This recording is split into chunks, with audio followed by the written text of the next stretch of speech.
I'm Emma Steinke, Wisconsin's YLC representative for the NRECA. I was sponsored by Rock Energy Cooperative to help lead the State Youth Leadership Conference and to attend the NRECA Youth Tour in Washington, D.C. this past year. In honor of October being National Co-op Month, I got to know my sponsoring co-op, Rock Energy, a little more through a series of interviews. Cooperatives have done a lot more for me than just keeping the lights on. They've given me opportunities to learn about our state, our nation, and myself. Most importantly, I believe my co-op has given me the gift of perspective. Thanks to my experiences, I've learned that I want to work at a cooperative in my future. Without any further ado, I present Getting to Know Rock Energy with Emma Steinke. My name is Marion Tresher. I am a director from District 2. Tanya Zakovic, and I'm a customer service representative.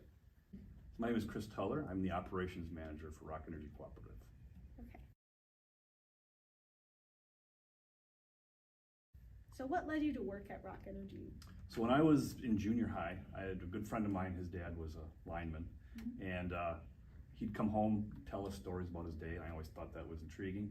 I felt like I was meant for the trades, so I thought this is a perfect area I think that I'd like to pursue and get into, and working outdoors and doing what I like, being in the outdoors. So, what led you to want to be a board director?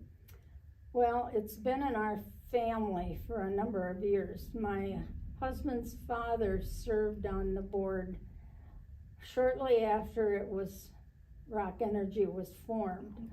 My husband also ran. He was contacted by Ivan Woodman from La Prairie, who his father was one of the original ones that went around and collected money from each farmer to get the co-op started in the first place. And my husband served 43 years, 15 years as president of the co-op. He passed away when he was no longer in that position. They left his open until the next annual meeting. And we put ads in the magazines, etc. No one put their name in. I had retired from teaching and decided, because of the position that he had, I knew an awful lot about the co-op. So I put my name in. It was the last day. No one had put their name in at all. And I won, and I've been on since. What led you to work at Rock Energy? I got married and moved down here for my husband's job and applied for a job here. So I do have a 4-year degree, but the training through the co-op is more phone skills and computer skills, and those were provided once we were here. And then we get yearly training on our computer program. So usually utilities are looking for an individual who has a 9-month vocational diploma. So a lot of the technical colleges in the state of Wisconsin, I think there's 6 now, they have a 9-month course where you go and you basically learn how to climb, all the aspects of being a lineman, working out of a bucket truck, setting poles, and then also there is some other classes you have to take, like physics and math and so forth. A lot of the stuff that we do, a lot of math actually pertains to what they do out in the outdoors. So yeah, that's how. Okay. Did Rock Energy help you get that education or pay off any portion So of it? typically the 9-month, we typically go and you do that yourself. So that's something you would go, I want to be a lineman, I'm going to go to school. And usually utilities look for that as if they're going to interview you, they're going to want to see that because they already know that you're a good climber. You've got all the basics of running a bucket truck, digger derrick, and how to set poles and so forth. So that's a kind of a priority for them when they're looking at somebody for a prospective lineman for their co-op. And then after that, then you look to get a job with a co-op. Once you get the job with the co-op, then they typically are going to put you through an apprenticeship. And then the co-op will provide that training and that schooling for you.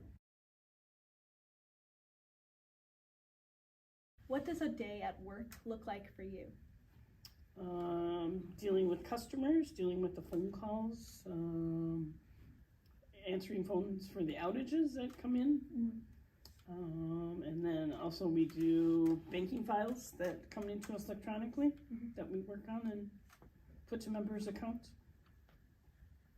I am secretary of our local cooperative. So I do come early to the meetings. Our meetings are held monthly on the last Wednesday at 8 a.m. I try to be there early because sometimes my signature is needed on new policies, etc., resolutions that we may have passed in the previous meetings. So I try to get there as early as I can and keep up with everything and look at the correspondence that has come in that has to be read to the board.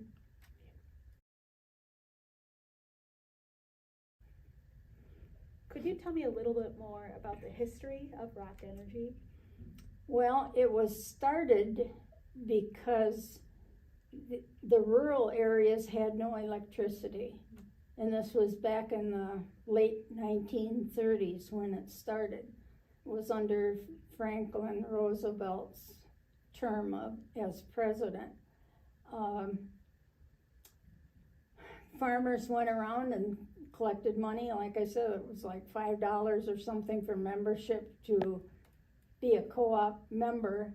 It was a lot of hard work getting people involved in it, but they did it because the IOUs, investor-owned utilities, like Wisconsin Power and Light at that time, refused to go to the country because they couldn't make enough money for profit.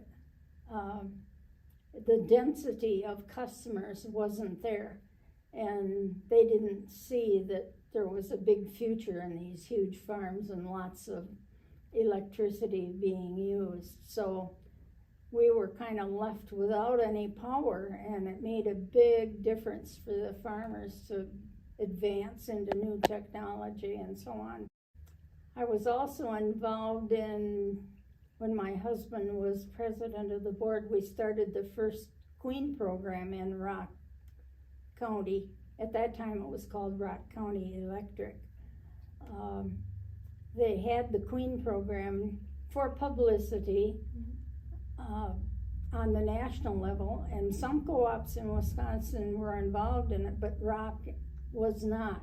So therefore we started the Queen program and had it for many years.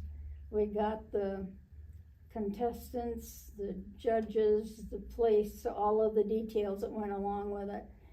And in 1972, we had the national winner, Sandy Torkelson from Clinton, who went on to win the state of Wisconsin, then the national in Las Vegas.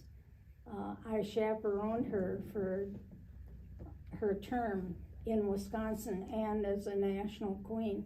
It was quite an honor to do that. She made an excellent queen and promoted electricity around the country. So linemen are typically trained, so we have a statewide safety unit that comes in. They do training each month with our crews. For a half day they come in and train us on OSHA required things. And then of course we have to go to school. The co-op will send us to other classes that the statewide has, whether it be Clare, Wisconsin or whatever, and they typically would send us there for apparatus school or learn how to do transformer connections and so forth. And obviously there's safety training as well. We have to be trained in lots of different things. The list is very large, but they have to be trained in, but we continually are doing continued education all throughout the year and every month for the crews. The safety is a big thing. Our guys are trained every day. They have lots of safety equipment. PPE is a big thing. The guys have to make sure when they go out every day, they test their rubber gloves, their rubber goods, their hot sticks and so forth that help them do their job. They make sure that all that equipment is in good working order every day. Before they go up in a bucket truck, they have to do pre-flight, so they make sure that the equipment is running correctly. That's the one big thing that, I guess safety is very important in our industry.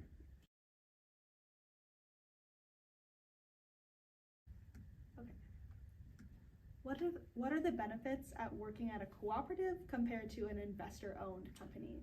So I think one of the things as a lineman, at a co-op, you don't typically have as many employees as a large investor owned. Yeah. So each day you get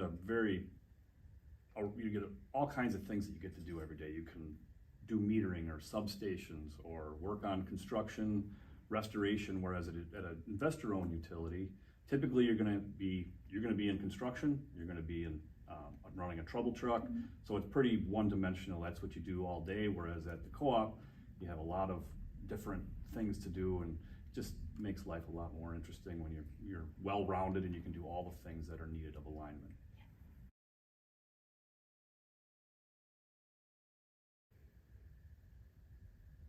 We've done lots of other things for our communities. Like now, of course, everything changes over time. Like our membership day when we serve pancakes and have games for the kids and so on, and make it a fun event. In my experience, I've seen Rock Energy helping our community through youth outreach programs. The board of directors has an education committee that offers scholarships. These go to members who are high school seniors pursuing any form of secondary education. This program helps kids from rural areas face less economic instability when heading to college. Another program is YLC, a free leadership camp that sponsors teens from co-ops all over Wisconsin to learn about cooperatives, the 7 cooperative principles, and leadership, all at the UW Stout campus. This camp is where teens can run for youth board, giving them the chance to attend the NRECA youth tour. Rock Energy sponsored Samantha and me to attend the NRECA youth tour. This trip gave us the chance to learn about the history of our nation and to meet with representatives from cooperatives all over the country.